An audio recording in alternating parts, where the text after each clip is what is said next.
ನಾವು ಒಂದು ಲಂಬಕೋನ ತ್ರಿಭುಜವನ್ನು ತಗೊಳ್ಳೋಣ. ಪೈಥಾಗೋರಸ್ ಪ್ರಮೇಯದ ಒಂದು ವಿವರಣೆ. ಲಂಬಕೋನ ತ್ರಿಭುಜದಲ್ಲಿ ವಿಕರ್ಣ ಲಂಬಕೋನಕ್ಕೆ ಅಭಿಮುಖವಾಗಿರುವಂತಹ ಬಾಹುವನ್ನು ನಾವು ಏನಂತ ಕರಿತೀವಿ ಅಂದರೆ ವಿಕರ್ಣ ಅಂತೀವಿ. ಈ ವಿಕರ್ಣದ ಮೇಲಿನ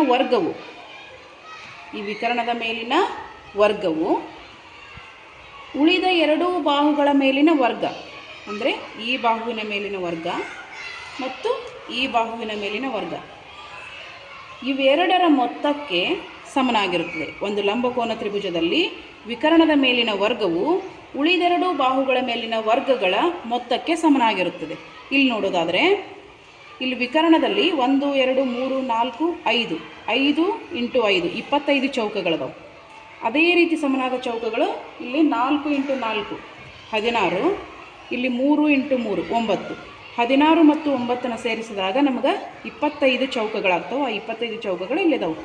ಅಂದರೆ ಲಂಬಕೋನ ತ್ರಿಭುಜದಲ್ಲಿ ವಿಕರ್ಣದ ಮೇಲಿನ ವರ್ಗವು ಉಳಿದೆರಡು ಬಾಹುಗಳ ಮೇಲಿನ ವರ್ಗಗಳ ಮೊತ್ತಕ್ಕೆ ಸಮನಾಗಿರುತ್ತದೆ. ಇದನ್ನು ನಾವು ಪೈಥಾಗೋರಸ್ ಪ್ರಮೇಯ ಅಂಥೇಳಿ ಕರಿತೀವಿ.